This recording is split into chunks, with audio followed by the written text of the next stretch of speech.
নমস্কার বন্ধুরা, আবারও একটি নতুন সরকারি চাকরির আপডেট নিয়ে তোমাদের সামনে হাজির হয়েছি। হোস্টেলে সুপার পদে চাকরির আপডেট ইতিমধ্যে প্রকাশিত করল রাজ্য সরকার, যেখানে পুরুষ এবং মহিলা উভয় ক্যান্ডিডেটকে রিক্রুটমেন্ট করা হবে।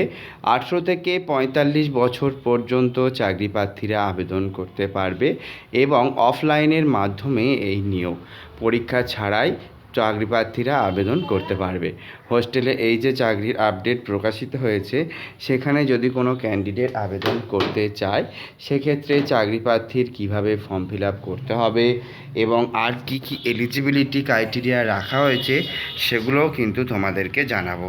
হোস্টেল সুপার পদে যারা আবেদন করতে ইচ্ছুক তারা ডেফিনেটলি পুরো ভিডিওটা শেষ পর্যন্ত দেখবে এবং ডেসক্রিপশন বক্সে থাকছে লিঙ্ক, সেই লিঙ্কে ক্লিক করে আবেদন করতে পারবে। তাহলে চলো দেখে নিই আজকের পুরো ডিটেলস, যেখানে পরীক্ষা ছাড়াই কিন্তু আবারও রাজ্য সরকারের চাকরি প্রার্থীদেরকে রিক্রুটমেন্ট করা হচ্ছে। প্রথমেই জানাই, হোস্টেল সুপারিনটেন্ডেন্টের এই পদটা কিন্তু তোমাদের ফুল টাইম জব রয়েছে এবং এটা কিন্তু একদমই পার্মানেন্ট জব, কোনো রকম কন্ট্রাকচুয়াল বা এই রকম কোনো ব্যাপার নয়। হোস্টেল সুপারিনটেন্ডেন্টের এই পদে যারা আবেদন করতে ইচ্ছুক, সেখানে পুরুষ এবং মহিলা দুজনকেই রিক্রুটমেন্ট করা হবে। পুরুষরা থাকবে মেল হোস্টেলে এবং মহিলারা থাকবে কিন্তু উমেন হোস্টেলে। তো এখানে কিন্তু এই রকম ভাগেও কিন্তু ভাগ করে দেওয়া হয়েছে। তো এক্ষেত্রে এমন কোনো ব্যাপার নয় শুধুমাত্র যে পুরুষরা আবেদন করতে পারবে, এখানে মহিলারাও কিন্তু ফর্মটাকে ফিল আপ করতে পারবে। এবারে আসি এলিজিবিলিটি ক্রাইটেরিয়ার মধ্যে সমস্ত তথ্য। এলিজিবিলিটি ক্রাইটেরিয়ার মধ্যে প্রথম রয়েছে তার এডুকেশন কোয়ালিফিকেশান, যেটাতে রয়েছে গ্র্যাজুয়েশন পাস। তো যদি কোনো চাকরি প্রার্থী গ্র্যাজুয়েশন পাস করে থাকে ফ্রম এনি অফ সাবজেক্ট নিয়ে, যে এনি অফ স্ট্রিম বা যে কোনো সাবজেক্ট নিয়ে, সে কিন্তু এখানে খুব সহজেই আবেদন করতে পারবে। এছাড়া বলে রাখি, এখানে যদি কোনো ক্যান্ডিডেট পোস্ট গ্র্যাজুয়েশন হয়ে থাকে বা হোস্টেল বা সিকিউরিটি আর এই ধরনের কাজের অভিজ্ঞতা থেকে থাকে, তাহলে কিন্তু তারা আগে অগ্রাধিকার পাবেন। এটা কিন্তু ক্লিয়ারলি এখানে বলা হয়। তবে এমন নয় যে গ্র্যাজুয়েশন পাস করলে আবেদন করতে পারবে না বা চাকরি পাবে না। এখানে কিন্তু ক্লিয়ারলি এটা বলা হয়েছে যারা গ্র্যাজুয়েশন পাস রয়েছে তারা সরাসরি এই ফর্মটিকে ফিল আপ করতে পারবে। সেকেন্ড এলিজিবিলিটি ক্রাইটেরিয়ার মধ্যে আসছে এজ লিমিট, এটা কিন্তু 40 বছর পর্যন্ত, ম্যাক্সিমাম 40 বছর পর্যন্ত আবেদন করতে পারবে চাকরি প্রার্থীরা। 40 ইয়ার্স পর্যন্ত ম্যাক্সিমাম এখানে রাখা হয়েছে, তাই যারা আবেদন করতে ইচ্ছুক তারা 40 ইয়ার্স পর্যন্ত কিন্তু এখানে অ্যাপ্লিকেশন করতে পারবে। এছাড়া আরও জানিয়ে রাখি, এখানে কিন্তু 35,000 টাকা পর্যন্ত প্রতি মাসে তোমাদেরকে বেতন দেওয়া হবে। তাই যেই চাকরি প্রার্থী আবেদন করুক না কেন, তারা যদি এই ফর্মটিকে ফিল আপ করতে চায়, ডেফিনেটলি কিন্তু 35,000 পার মান্থ তোমাদের স্যালারি দেওয়া হবে। তো যেই ক্যান্ডিডেট আবেদন করবে তাদের কিন্তু এটা মাথায় রাখতে হবে। এছাড়া বলে রাখি, এখানে আবেদন করতে গেলে তোমাদের অ্যাপ্লিকেশান ফিস লাগছে।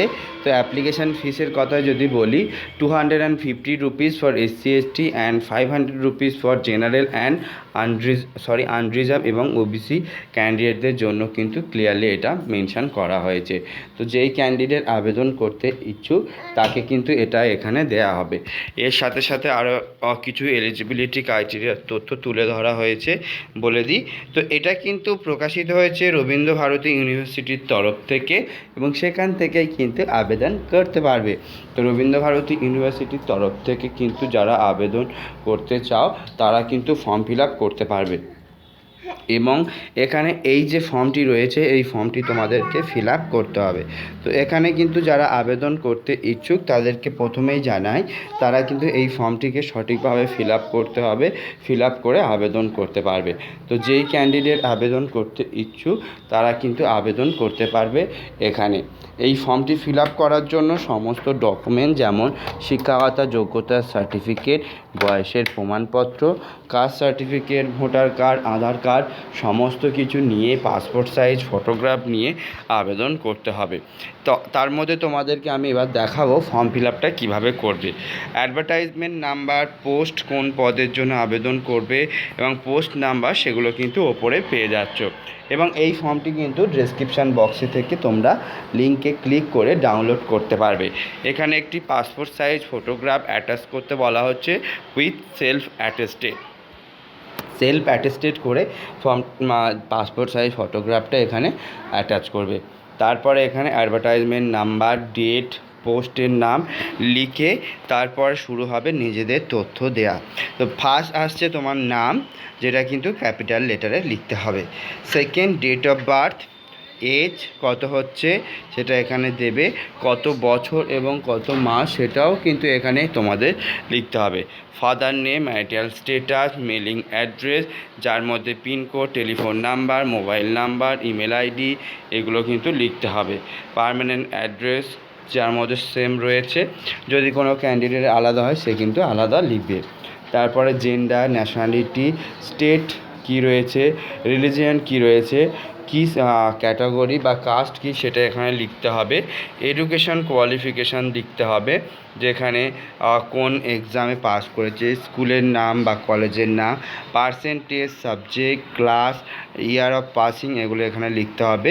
এবং যদি এক্সপিরিয়েন্স থেকে থাকে তার ডিটেলস এখানে দিতে হবে। তারপরে কোন ভাষায় কথা বলতে পারো, কোন ভাষাতে তুমি লিখতে পারো সেটা দিতে হবে। এগুলো দিয়ে সমস্ত কিছু লিখে কোন কোন ডকুমেন্ট দিচ্ছ এবং যে ব্যাংকে টাকাটা জমা করবে সেই ব্যাংকের কিন্তু ডিমান্ড ড্রাফটটা এখানে দিতে হবে। Draft number, bank draft date, bank name এবং ব্রাঞ্চের নেম এগুলো তোমার কিন্তু দিতে হবে। দিয়ে ডেট, প্লেস, সিগনেচার করে তোমাকে রবীন্দ্রভারতী বিশ্ববিদ্যালয়ের যে অ্যাড্রেস রয়েছে, Rabindrabharati university, Emerald Bower campus, BT road, Kolkata 7,50,000 গিয়ে কিন্তু জমা করতে হবে। তো যেই ক্যান্ডিডেট আবেদন করতে ইচ্ছুক তারা কিন্তু এখানে আবেদন করতে পারবে। তো যদি কোনো ক্যান্ডিডেট মনে করো এখানে আবেদন করতে চাও তারা কিন্তু এখানে ফর্ম ফিল আপ করে আবেদন করতে পারো। তো এই ছিল আজকের আপডেট। যদি ভালো লেগে থাকে ডেফিনেটলি চ্যানেলটি সাবস্ক্রাইব করতে ভুলো না, কারণ এখানেই কিন্তু প্রতিনিয়ত সরকারি চাকরির আপডেট প্রকাশিত হয়। আজকের মতো এখানেই শেষ করছি, দেখা হবে নতুন কোনো সরকারি চাকরির আপডেট নিয়ে।